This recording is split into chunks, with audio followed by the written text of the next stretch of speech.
Hi friends, welcome to today's video. Long time no see, you guys. Oh my goodness, I took pretty much the entire January off and I didn't film or post anything, and I am so sorry for this absence. Thank you all so much for your patience with me. Thank you for sticking around. I really appreciate it. Honestly, I just had a lot of life happen and I just didn't have any time to film and post, unfortunately, but I missed you so much. I missed filming. I missed just being on YouTube, talking to you in the comments. So I'm so happy that I'm finally back, and from now on I'm going to be posting regularly once a week, so stay tuned for that. And thank you all again so much for your patience with me. For today's video, I thought it would be fun to set up a reading journal for 2025. That's something that I wanted to do for a while, and I have seen a lot of big creators here on YouTube, specifically Katie is Reading and Cassandra Lynn, do a lot of journaling content, and I love watching their videos so much. Like, their journals are just so pretty, and I really wanted to try this for myself to see if this is a hobby that I might want to get into, and I have decided to try it out. I am going to be using this bullet journal. It is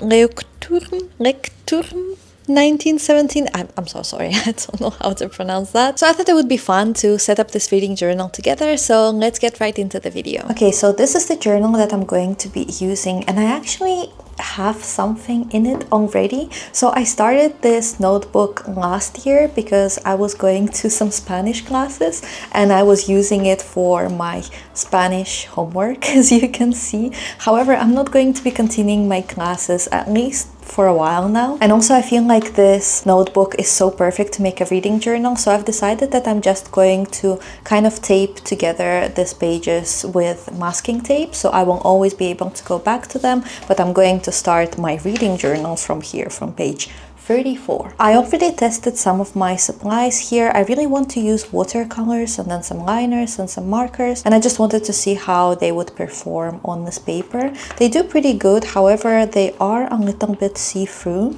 So what I was thinking is, I planned out some of my spreads already, as you can see, and I figured I would probably make a break in between two of my spreads so that I can later just glue them together and then the pages wouldn't be see-through. I know it is a little bit wasteful to, you know, waste the entire spread, but as you can see here, the watercolor is pretty damaging to this paper, so I feel like this way at least it's going to look a lot neater. And then let me show you some of my supplies. So I do have this beautiful watercolor set. Actually, this box, my mom made it for me. Like, she made the entire design. She just took a plain box and created this beauty, and these are my watercolors. Also, there is an image here on the back. It's so beautiful, and then she selected all of these colors herself because she's an artist, so she knows what she's doing. I'm not, by the way, so please don't expect it to be very pretty. I'm just doing my best.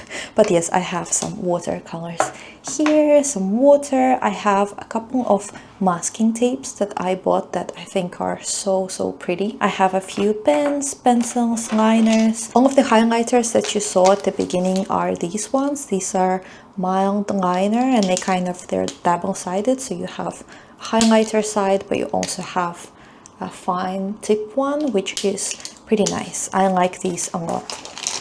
Then I have an abundance of stickers. I might have went a little overboard, but I got quite a few stickers. I have some cute animals. This one's actually came with a different journal that I bought, and then I have a lot of Moomin stickers. I absolutely love Moomins, and some of my spreads are going to be Moomin themed, so I'm going to add these guys. Oh, there is these ones as well. I have a lot of these. I've had these for a while, actually. And then I also got these stickers. They're kind of like see-through stickers that are so incredibly pretty. I cannot wait to use them. Oh, all of them are the wrong side out, but you see what I mean? I got so many of these and all of them are so pretty. Look at these flowers, these more like magical fantasy ones. I have some cute ones. Yeah, I'm really excited to use many of these in my spreads. Let me put them back for now. And then here I have a couple more of this envelopes. I thought I could use this paper for something. And then I'm actually going to be using one of these envelopes in one of my spreads. So yeah, I have quite a few of different supplies here, and I'm so excited to put this all together and see how it looks at the end. So let's get started.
Okay, so I finally finished. Let's go over my reading journal setup. Please don't judge my painting and drawing skills. I'm not very good at it, but let's see how it looks. First here, I decided to paint a scene from Moomins. These are my favorite childhood book series, and also I put some Moomin stickers here. I was actually going to paint another scene from Moomins here, but I just realized that I need to paint some characters and I didn't know how to draw them well, so I decided to just make some clouds and put stickers and not overcomplicate it. But yeah, this is the title page. Then the next spread is, of course, a classic, a bookshelf with all of the books that I'm going to read this year. As you can see, I've put all of the books that I read in January here so far. And then, yeah, I decided to keep it kind of more on the minimalist side, and I'm going to fill this out as I go. So for now, they're just all in pencil. And then here I have my 2025 reading goals, and here in the envelope, I actually have the goals. One of my goals was to make a reading journal, but I didn't put it here because it kind of seems counterproductive because I'm achieving this goal as I am writing it down. The next spread is this one. Here I have a tracker of the amount of books that I read every month, and I put a bunch of these stickers that I really like. I really like to track my reading in many different ways, so I feel like that would be fun to see which month I read the most books. As you can see, 15 is the maximum amount here. I have no hopes that I ever read more than 15 books in 1 month. Last year I read 33 books, I believe, so I don't think I'm going to be reading any more than maybe 10 a month. That would be crazy. So yeah, that's the spread. And then here I have my 5-star predictions, so some of the books that I think I'm going to really love. I do have a lot of empty space here because I decided that I am going to kind of fill this out as I go. I'm planning on making seasonal TBRs this year, so I decided that as I do those, I'm going to